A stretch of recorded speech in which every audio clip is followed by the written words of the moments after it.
We're talking about what's old is new again, right, with The Last Dance. This gentleman's Reno 911 is back, the Comedy Central hit, now back with Quibi. And thanks to him and the great crew on The Odd Couple, I got to appear in a guest star cameo on the TV show of my youth, where he plays Felix Unger, obviously the Tony Randall character, and he was spectacular in that role. The very funny Thomas Lennon back here on the Rich Eisen Show. How are you, Thomas? Rich, it is so good to hear your voice, and it was fun to, you and I talk about comedy a lot. We talk about a lot of different stuff. I don't know if you know. I was listening to your show. You know that I'm from Oak Park. I'm from Chicago. I'm from Bulls territory. I know that. I know. And I definitely look in the Lieutenant Dangle outfit and stuff. I know I seem like a real sort of musical theater dandy.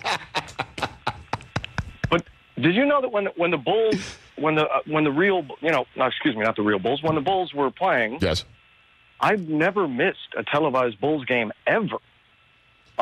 If it was on television, I watched it. And in fact, do you know Ken Marino, one of the other guys from the State? Of course. Sure. So we lived in New York, and we were doing the State. And Marino, I think he's a lot like you. He is a dyed-in-the-wool New York Knicks fan. Mm-hmm. And if you lived in New York, which I did in the late 80s and through the 90s, I didn't need an ATM machine account because Ken Marino has such a big mouth. And he would always get in my face. Everybody in New York, they hated Chicago, and they hated us so much, and it was always a fluke, and we always got very lucky. And Ken Marino would bet me $100 every Bulls-Knicks game for the entire 90s. And it was my only source of income. So you and Jordan had at least that in common, where you were taking money from people. Yes. Oh man! See, this is what happens when you start talking with New York people. They got to get you with some kind of.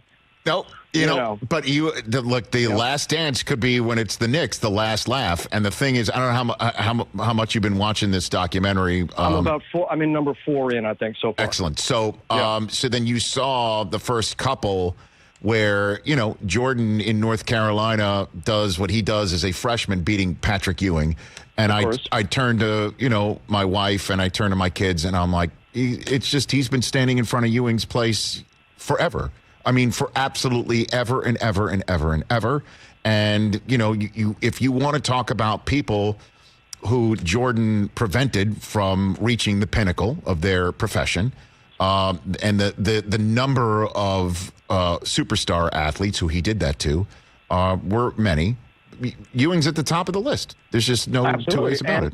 And definitely, I feel sad for Knicks fans, but also you got to keep in mind, I made almost $2,400 off of this thing. So let's, there is a silver lining to this. Oh, my God. It's really good to hear your voice. Also, I don't know if people know. Go back. You can get it, I'm sure, on any download. Watch Rich Eisen on The Odd Couple.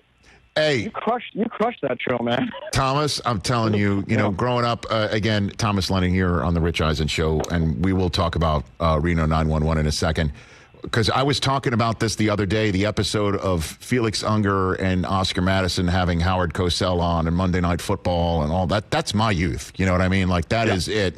So when I got a phone call, because Matthew Perry put me in Go On, another an NBC show, I'm like, I'm in to do The Odd Couple. And it was amazing just to see your rendition of Felix Unger was spot on, brother. Well, just amazing. I got to say, you really blew me away, especially because when I heard you were coming in, I was like, God, not that guy. Really? Oh, man. Really? I'm going to have to, I got to deal with this guy like a real guy, and he's going to be like a macho blowhard. Yeah, that's me. Yeah. That's me. And we've been very casually friends ever since. And I say that in the biggest air quotes I could possibly. Well, you haven't taken money from me like you did Ken Marino. Let's put it that way, since that's obviously a metric. God, Jordan would come in, and even the best thing that would happen is Jordan would come into the Garden, and you'd hear, hey, guess what? Jordan's sick. And then all of a sudden, the New York people would be like, Ken Marino, and I'm going to do Sorry, Ken Marino's from Long Island. She'll be like, we're going to get, Starks is going to get him and sting him. And he go, So Ken will get excited.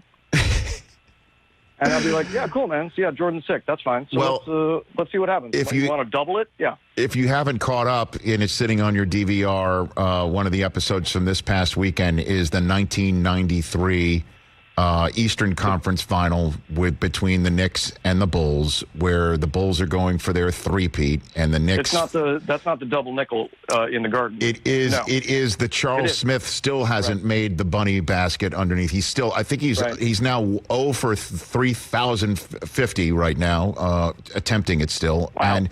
And if the tears of a Knicks fan is actually nectar for you. The shots of the stunned Knicks fans that they had in this documentary mimicked my look on my couch this past weekend. As a matter of fact. It brings back a lot of emotions, doesn't it? I know it's a really heavy thing to see. Hey, you watched all the way to the end. Thanks for that. Watch more right here.